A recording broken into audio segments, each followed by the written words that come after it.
हो जाला सब जिद पूरा, हो जाला सब जिद पूरा, तबो ख्वाहिशों के ढेर होला।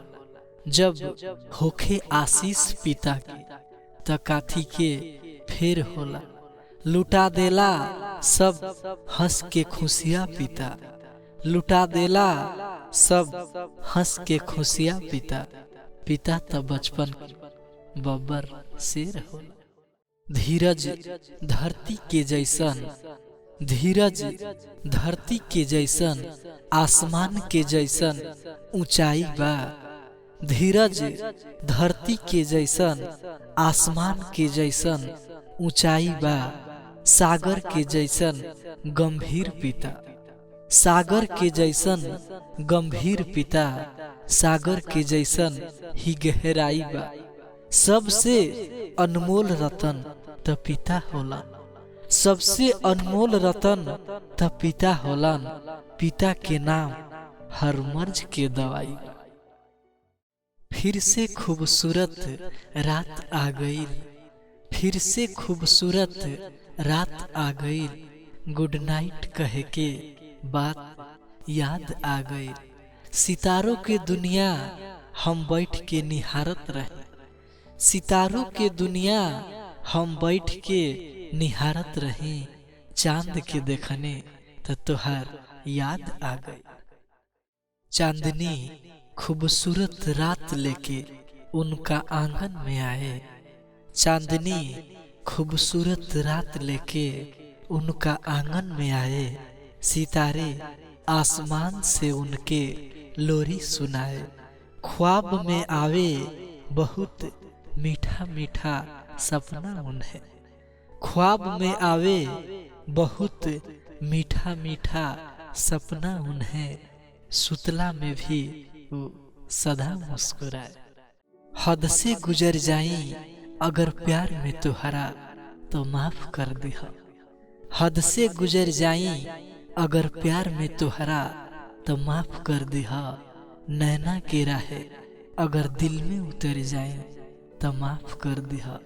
नैन तरस जाला तुहरा दीदार खातिर, नैन तरस जाला तुहरा दीदार खातिर। पल भर ख्वाब में ठहर जाए तो माफ कर दिहा। ऐ पलक तू जल्दी से बंद हो जा, ऐ पलक तू जल्दी से बंद हो जा। ख्वाब में उनकर सूरत नजर आई। ऐ पलक तू जल्दी से बंद हो जा। ख्वाब में उनकर सूरत नजर आई। सुबह त इंतजार में शुरू होला, हाँ सुबह त इंतजार में शुरू होला।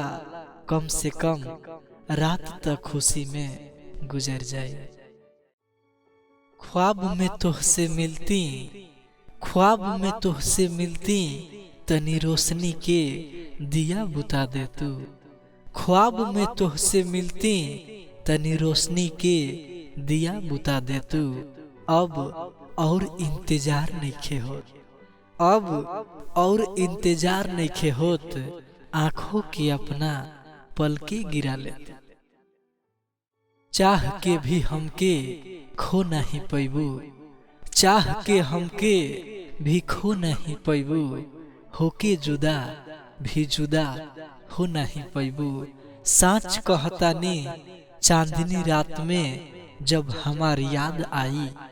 साच कहतानी चांदनी रात में जब हमार याद आई।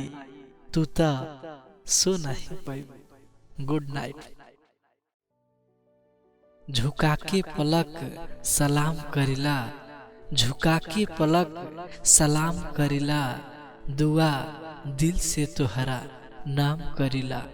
कबूल होई त मुस्कुरा दिहा, कबूल होई त मुस्कुरा दिहा। ई प्यार से भरल दिन तोहरा नाम करिला। सुप्रभात। फूलों की वादियों में बसेरा हो तोहार, फूलों के वादियों में बसेरा हो तोहार। सितारों के दुनिया में आंगन हो तोहार। ई दुआ दिल से बा दोस्त, ई दुआ दिल से बा दोस्त। बहुत खूबसूरत सवेरा हो तोहार।